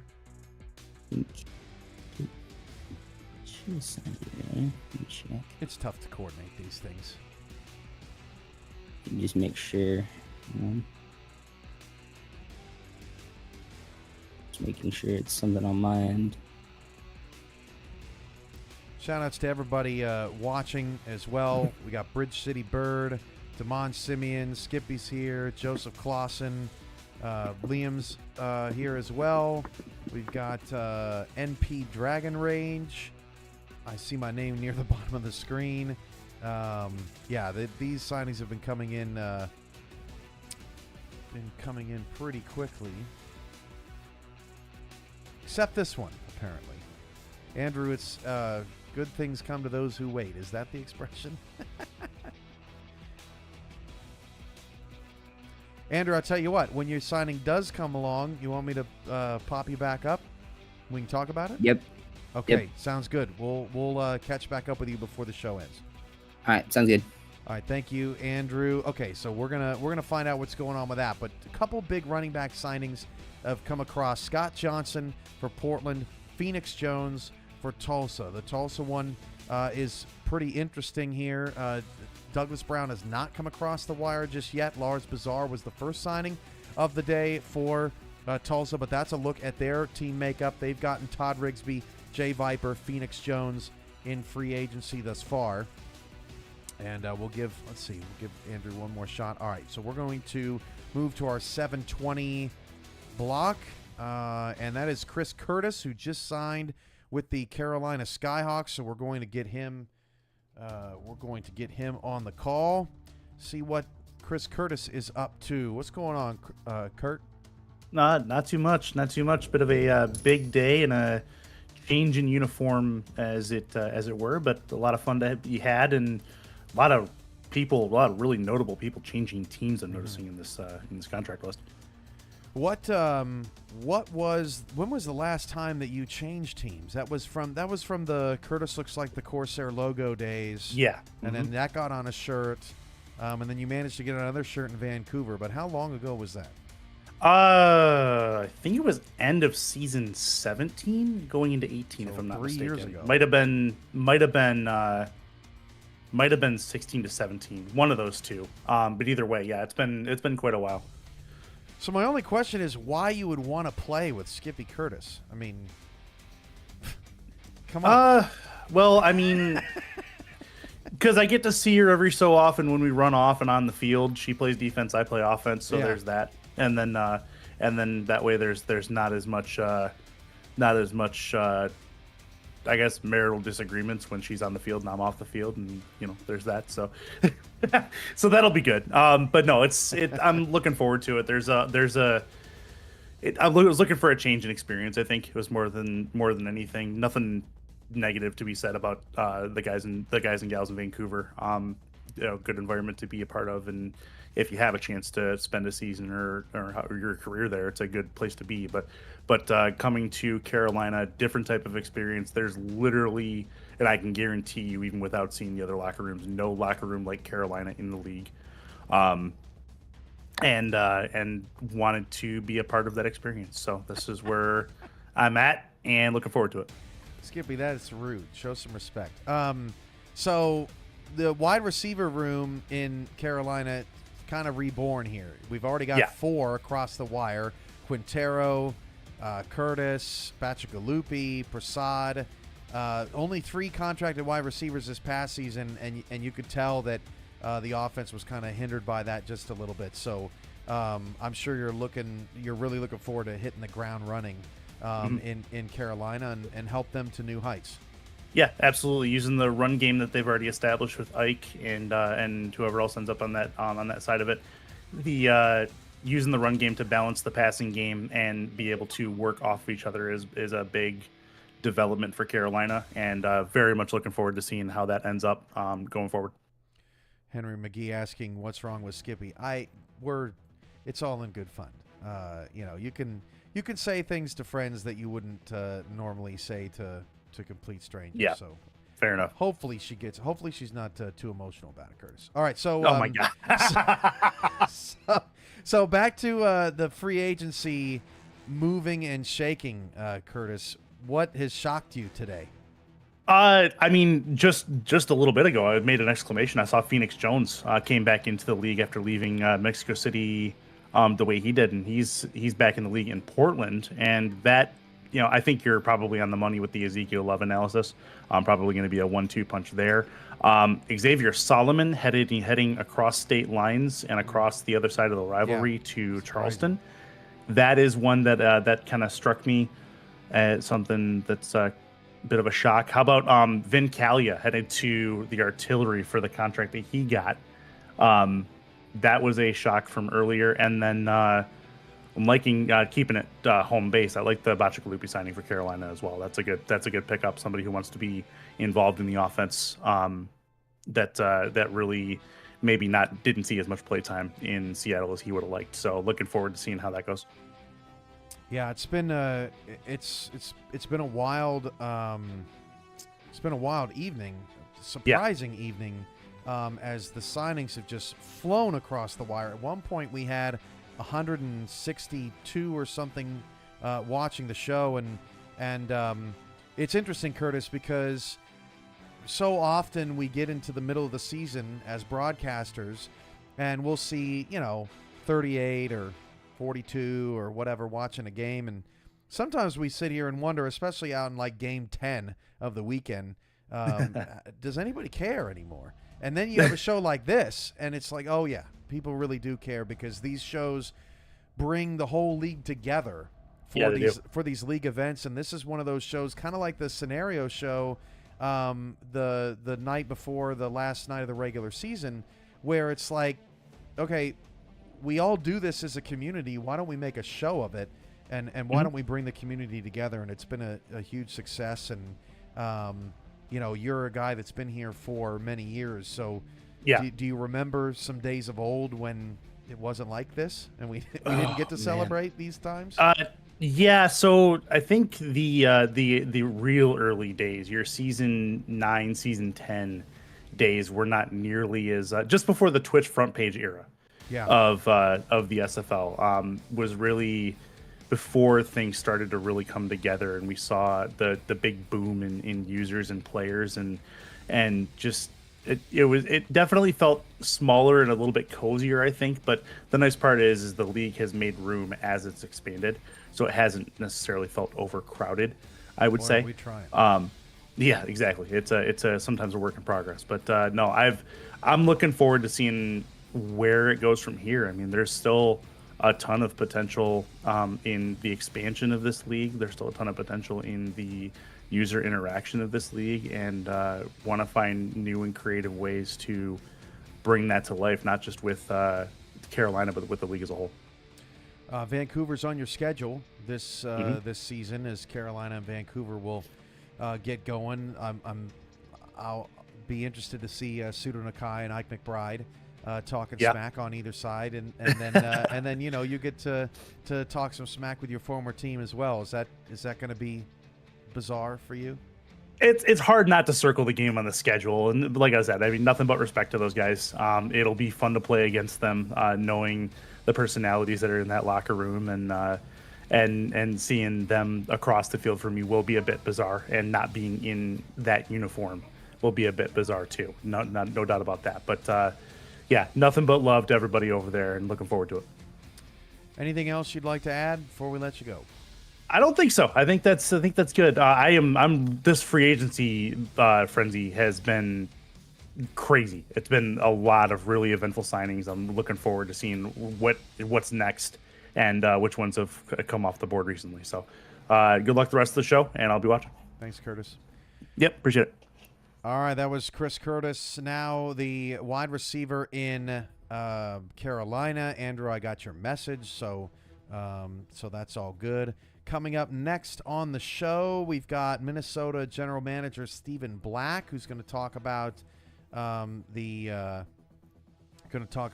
legend signings coming up. We've got a lot of Alamo City just hitting the wire. Jeffrey Daggs for Mexico City also across the wire at 1.832, and Jeffrey Daggs in the Hall of Fame too. So it's just a team full of Hall of Famers.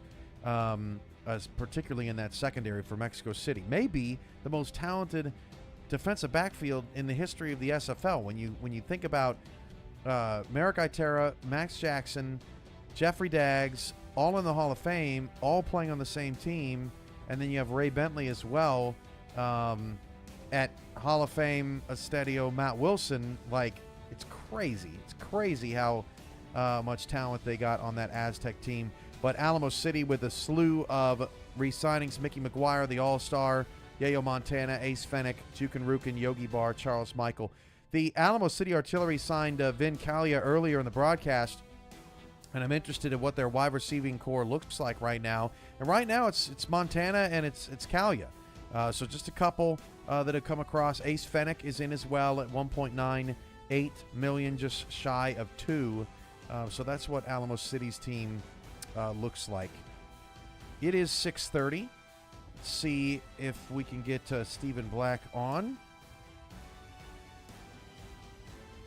Get him talking some Minnesota Legend football. They've had some retooling this offseason, losing some big names, but we'll see if they can get some of them back here. Stephen, you with us? Stephen Black. Hello. Hey, we got you. Hey, what's up, Cam? How you doing? What's going on? I'm doing great, man. Thanks for joining us. You're more than welcome. Happy to be back. All right. Are we expecting some signings to come across the wire here? We are, and I'll try to keep it brief, unlike last time. No problem, man. Let's go for it. Well, the good news for us is that we did manage to bring in a couple of good free agents, and we're going to be adding a couple of the women of the SFL to our division, including our new offensive guard. All righty. That's Ruthie Raven. Now that's a last name that sounds familiar.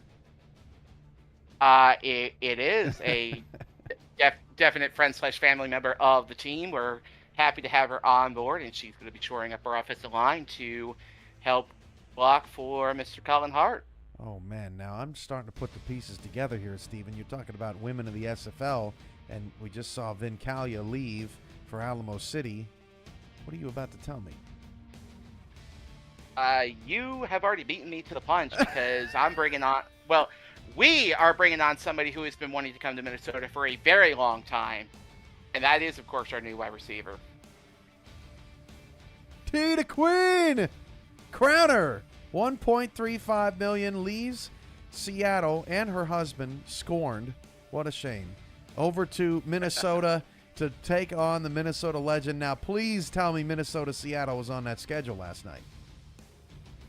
Minnesota-Seattle is on that schedule. Week 8 at home, and we got a lot of people on our team fired up for that matchup, and that includes my next signing, which, ironically enough, I have to give a tip of the cap to Florida, who just signed our previous free safety. So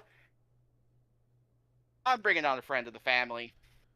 So you do the same to them. 1.78 million. Adrian Blaine is coming over to Minnesota from defending champion Florida, and that should be a fun one as well. Man, that Minnesota-Seattle, put that game on TV.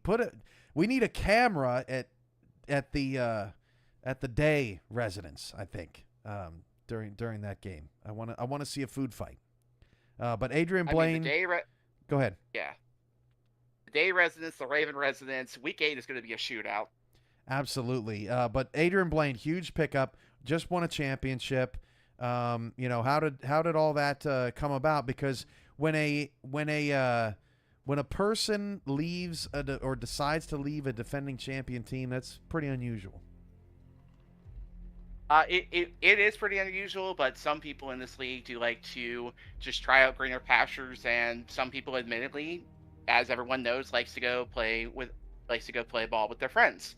And that was the case with Adrian. And the fact that I saw Daniel sign down there and Adrian signing up here, it's admittedly kind of interesting. A nice little swapping of free safeties. Mm-hmm. Of course, I am going to wish Mr. Daniel Wright the best, along with Mr. Wall, Mississippi, who also signed down there in Florida. Obviously, Florida has been a former home of mine. I wish them all the best, and I wish both of them the best as well. And we are ecstatic to have Miss Blaine on board. She's excited to be here as well, and I can't wait to see her on the field in that Kelly Green of ours. All right. Oh, and by the way, I did notice the sneak peek of the at least one set of the new uniforms, and it's looking pretty good. I hope you guys are pleased with that. What do we got next, Steven? That would be the introduction of our new linebacker. with the retirement of Mr. Miles Gibson and the departure of Juan Mississippi, we had a hole we needed to fill. And Axel happened to call up a friend of ours from his Madison days that we want to bring to the team. Matthew Alvarado leaves Mexico City, heading to Minnesota at a contract with just over $1 million. Strong strength. Sounds weird. 79 out of 87 max, and really good aggressiveness too there on Alvarado. Another good pickup for Minnesota. So if I'm keeping count, Minnesota's had 4 players they've announced since you got on this call, slowly building towards that roster minimum. How many more you got to come across, Steven?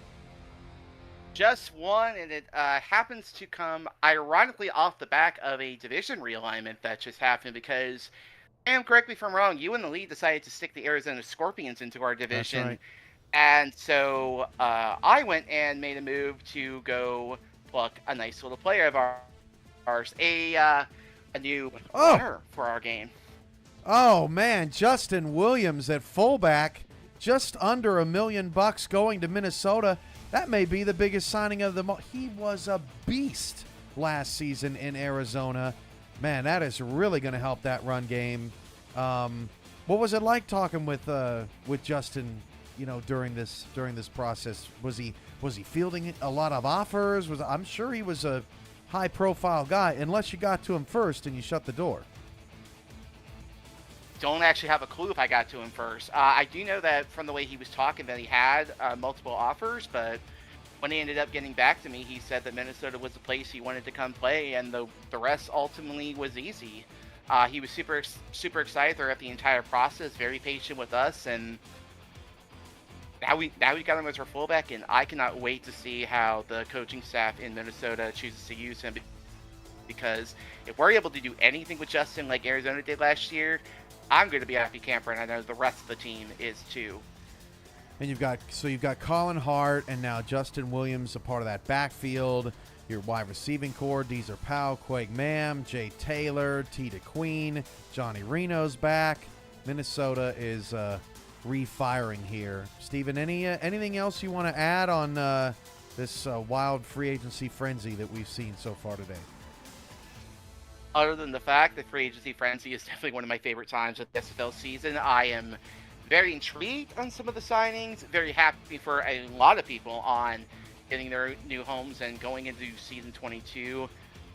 Honestly, I just can't wait to see what comes next. You and the league gave us one heck of a schedule that we're already circling some matchups on our calendar, so tune into some Minnesota football because I think you're going to like what we got this year.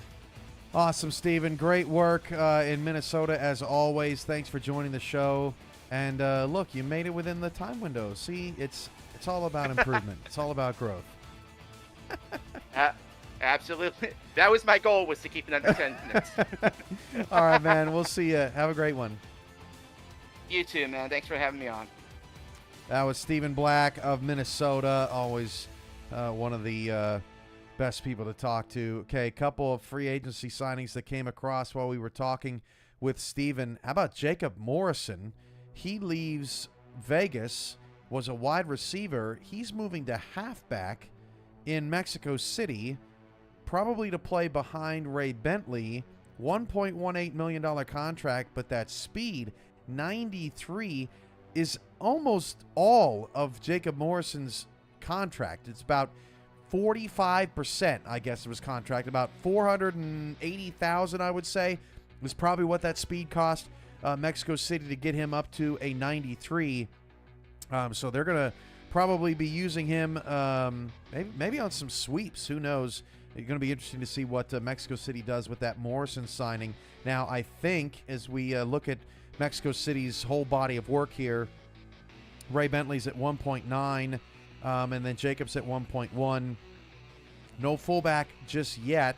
Jordan Sipe is back. Oh, no, Buford Van Dam. There he is at fullback. He had a terrific back half of the season for Mexico City. So that backfield is going to be really fascinating to watch. And they've lost a lot of receivers right now. Mexico City has Doug Spelling locked up at wide receiver from Queen City, but that's all they got at the moment at wide receiver. Of course, Jacob Morrison moving. They obviously don't need a bunch of wide receivers if they moved him over to running back. Some more signings to come, I'm sure, for Mexico City. So that was Morrison.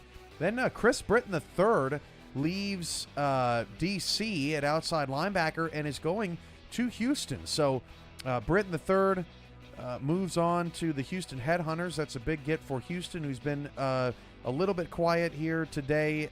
Blake Prine, their new GM, is fast and furious getting to work. 90 tackle, 82 strength on Chris Britton III, but real solid pickup there for Houston at just over $1 million.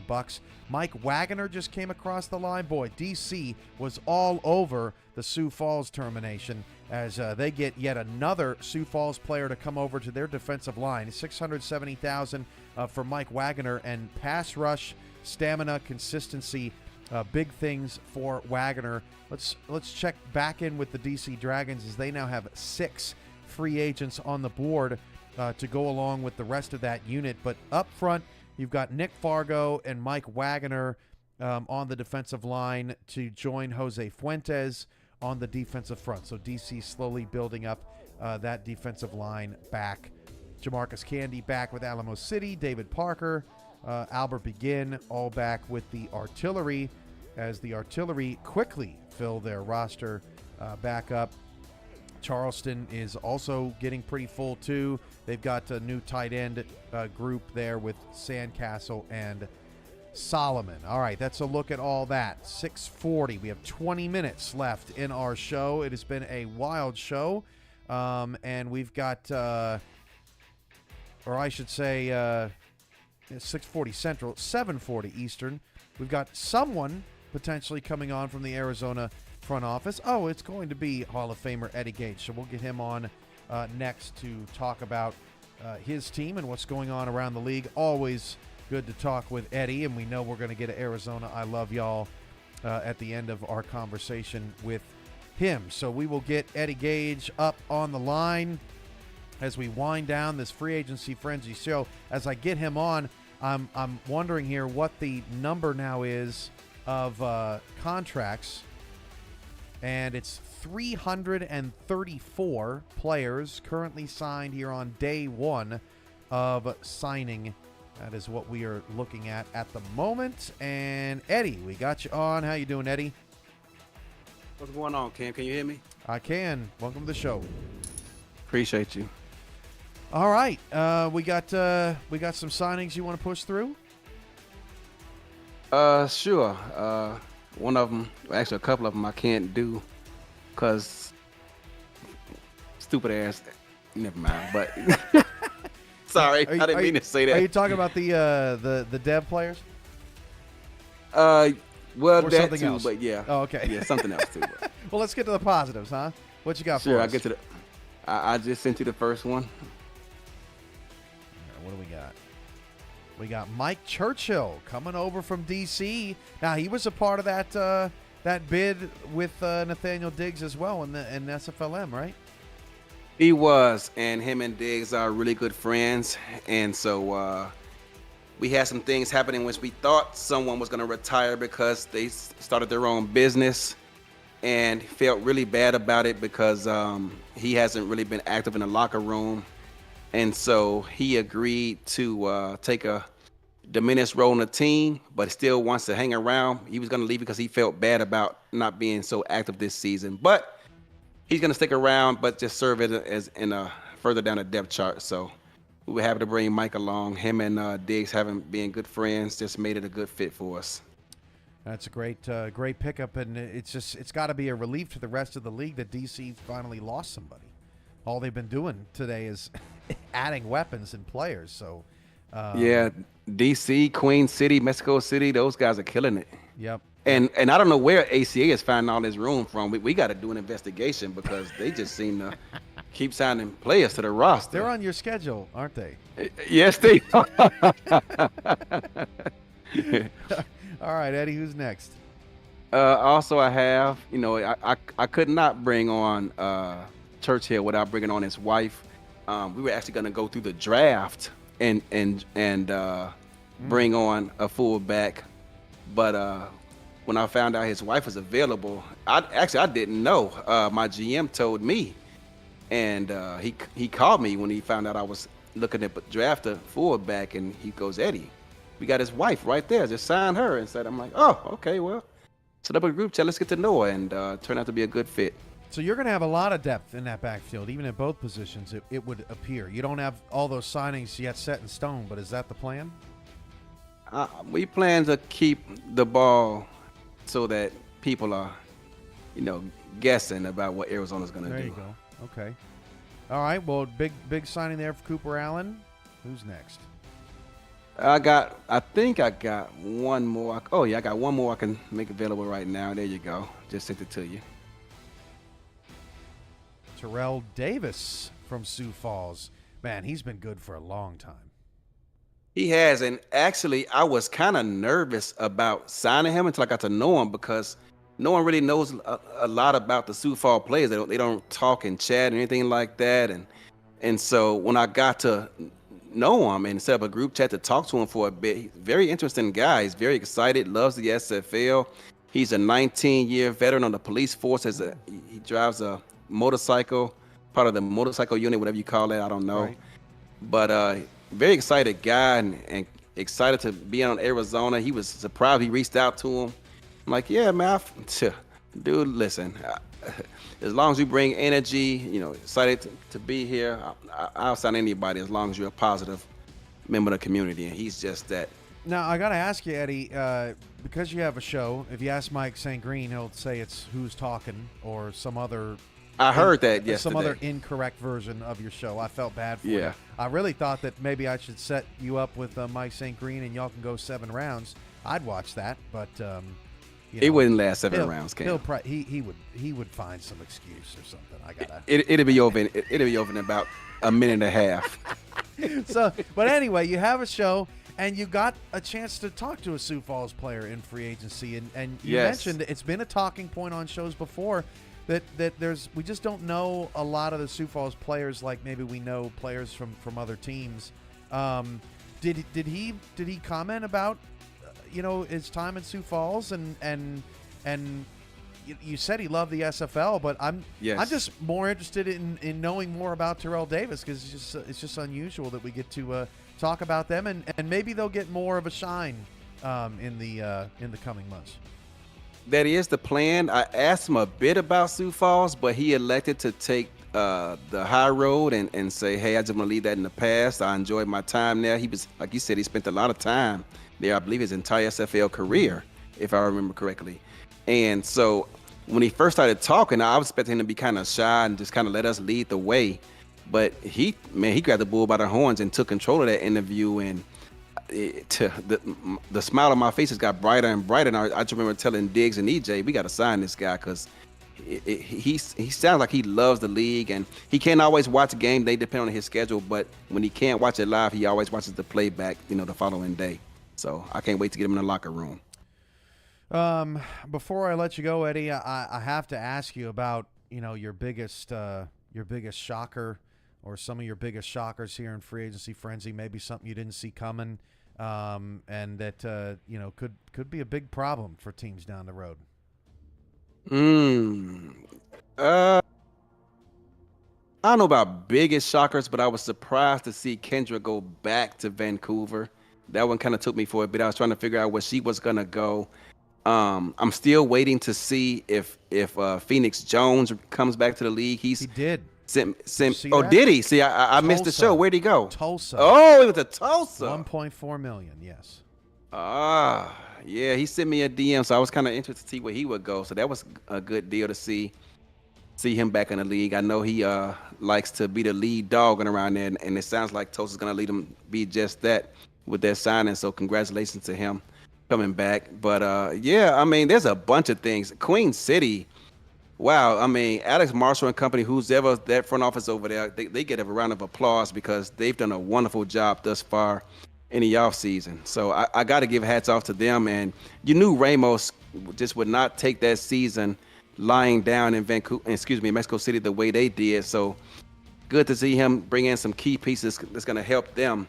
And I just can't wait to see how all these teams shake out next season. Hopefully that division that Baltimore in is going to give them some competition with DC transferring over there as well. And because, man, I'm about tired of seeing them with a first round bye. So hopefully that division can give them a run for their money. I hear you, Eddie. Well, thank you very much for joining the show. We got about 10 minutes left. Mike All, I think, is going to round us out with some Canton signings. But, yeah, appreciate it. Congrats on who you've got signed so far, and looking forward to keeping an eye on the wire. By the way, real quick, Cam, Sure. you know, you just love to torture Arizona's coaching staff. And I could not help but notice, I believe it's a couple of things I want to point out. Week 7 through 9, murderers row. Come on, man. Baltimore, Florida, and I think ACA. It's clear Google did that, you know. Google, and you gave them probably a check to but not only that, there was something else, and you just threw me off course of what I was going to say. You said something on the show last night, like, when is Arizona going to get a Monday night home game? That too, my goodness, bro. And I thought to myself, how about last season against Portland, and then you got a Tuesday night home game because we had to redo the game because of the extra point thing. That was a Monday night game, wasn't it? After the fact? No, not after the fact. No. Somebody go check the tape. I'm pretty sure that was a home game. But yeah, that was, yes, but we weren't originally scheduled to play on Monday night because you said Arizona wouldn't be ready, the coach isn't motivated, the stadium not done, blah blah blah. And here we are 9 wins later, still repping the West. That's right.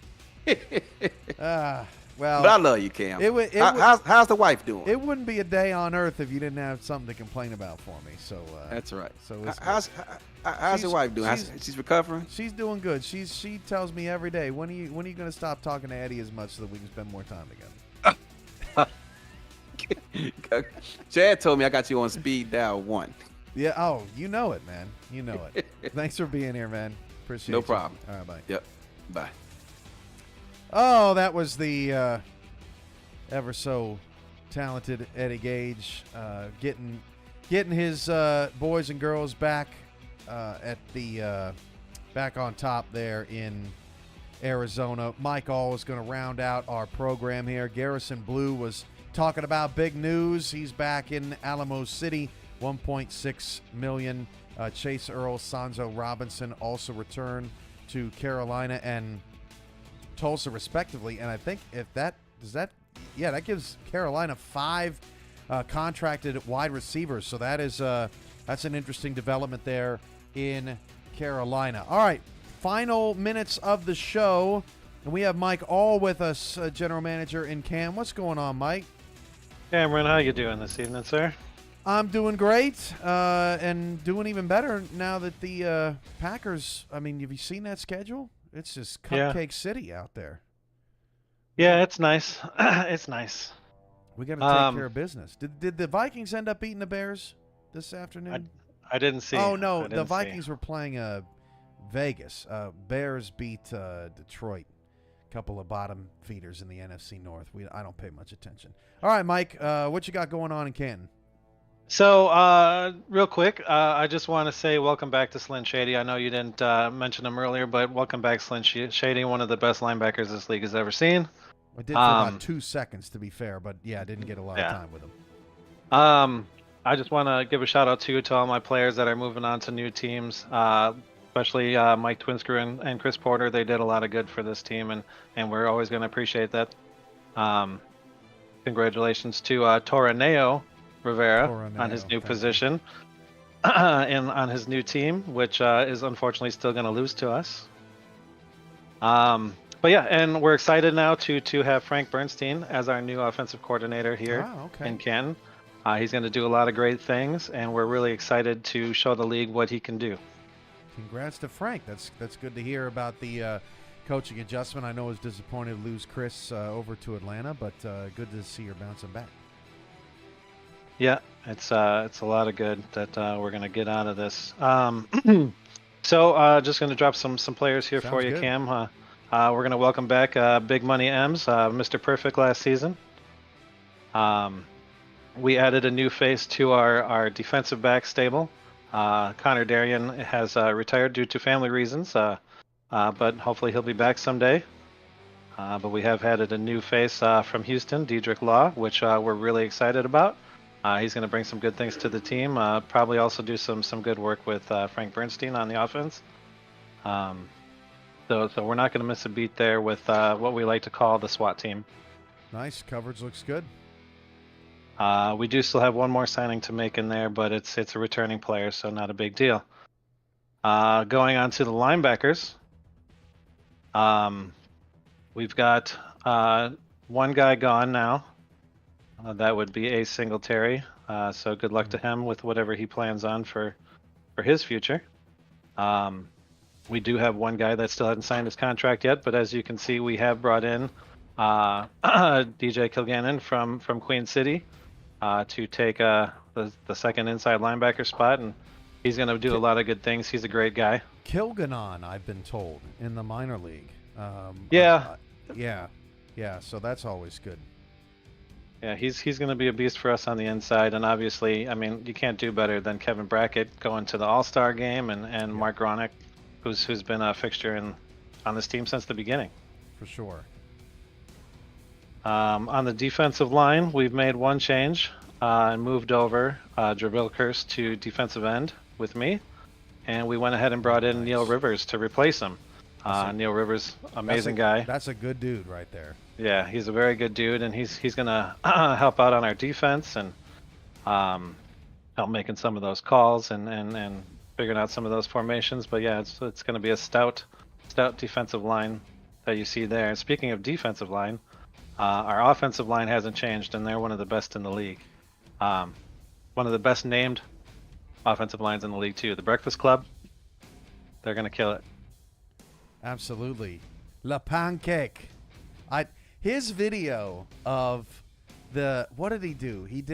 I think he did a schedule release video last season, and then he did another video with his name or something. He's just a creative dude. Seems like a really nice guy. Hopefully he can be at the convention one day. Yeah, that dude can chug some syrup, let me tell you. Yeah, good offensive line right there. Yeah, and then obviously it's not Canton if we don't bring back Jack Wall. Just the heart of the team right there. Call him the captain. Jack Wall may elbow a pass or two in the end zone so that he doesn't catch it, but otherwise still big out there for us. Okay, sorry, I was reading. DJ was talking about his name pronunciation in the chat. I just want to make sure I saw his message. Okay, so Jack Wall's back, 1.345 million, and Canton is starting to flood. You're going to take over the whole screen here at this point. That's the intention, sir. What do you got next? So we're moving on to our wide receivers. Unfortunately, I didn't have this ready for Gip earlier, but we're bringing back all four except for Twin Screw. So everybody just steps up one. Owens, Al Dillapre, Gibson's going to be taking over the 3 spots, so we'll see him on the field a lot more. Nice. And then Bob Lung's still out there, eventually going to sign his contract, I'm hoping. And let's move into our backfield. We got our main guy, still hasn't signed his contract, but we do have a couple new faces back there. I'm going to start with this guy. If you want to go ahead and refresh that. Oh, nice, Bill Cherry. Wow, what a pickup. Yeah, we're gonna have the cherry bomb blowing up a bunch of guys trying to take down our running backs this season.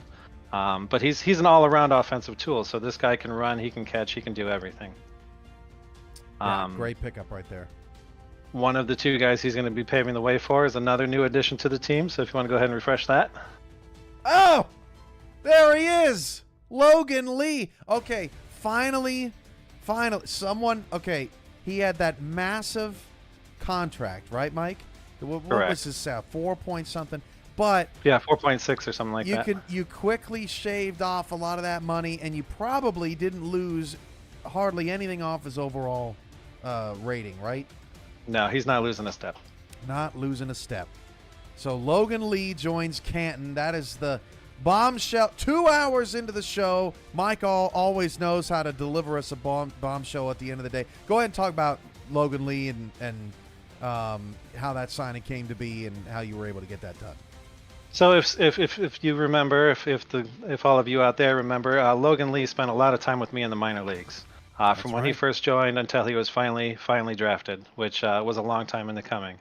Him and I built up a great relationship down in the minors, and when the new rule change came about and Logan was talking to me, I said, hey, well, I got a spot for you here. And we had a good talk. I introduced him to the leadership, and it was a done deal instantaneously. Bridge City Bird says in the chat, Lee and Rojo are going to get over 450 carries together. Is that is that what you're expecting, Mike? Not at all. We're gonna see the ball in the air a little bit more this season than what you saw this last season. But when it is on the ground, it's gonna be hard to stop with the 3 guys we got back there. No kidding. And then it looks like Scar is back as well. A little over 200. Scar is back. Yeah, this dude is a great leader, and had no complaints about the little tick down in passing yards last season. But he's ready to go out there and win the division again and move on to the playoffs. I'm sorry to say that even though you try to stick us with Baltimore and these other teams are getting richer, we're just going to stay the same and keep getting better. Sure, absolutely. Well, that's a long list of Canton Classics right there that just came across the wire to cap off our Free Agent Frenzy show here. Mike, as always, a pleasure. Thanks for joining the show and being such a a great GM for players around the league. And congratulations. Anything else you'd like to add? Any surprises, stunners around the league that you want to talk about?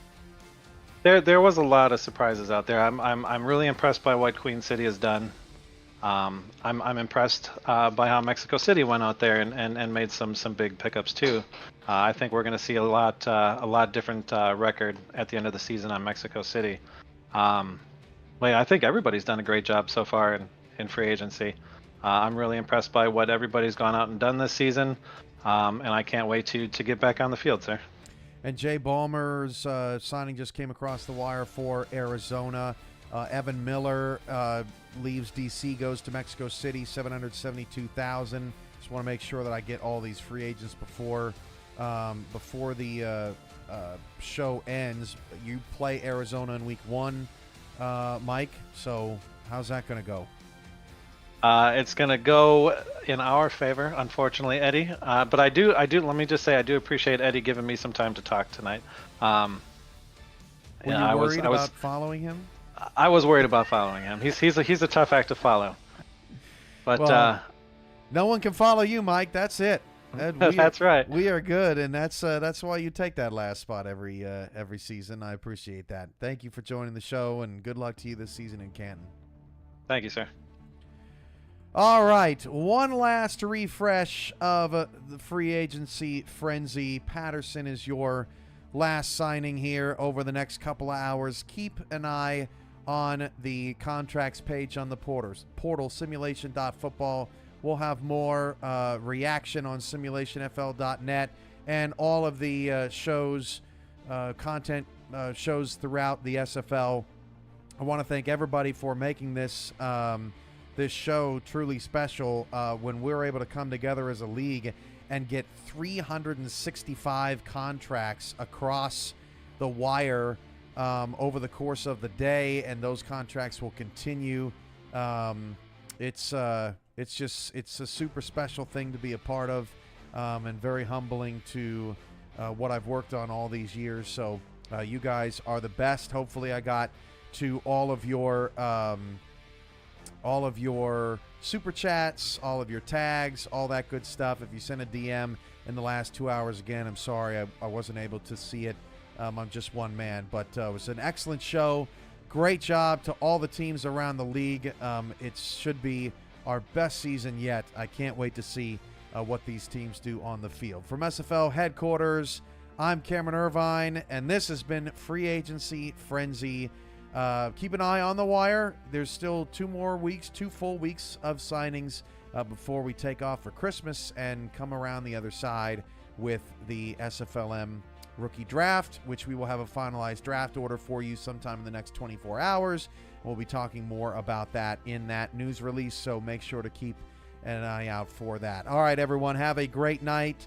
If you're an NFL fan, enjoy Eagles-Cowboys tonight. Should be a great game. And yeah, let's have a great rest of the off season. Second round of SFLM playoff action is tomorrow night. 4 teams fight to stay alive in contention, and we get to see which 2 teams out of the winners bracket are headed to the winners final on Friday. Thanks everybody for being here. Have a great night.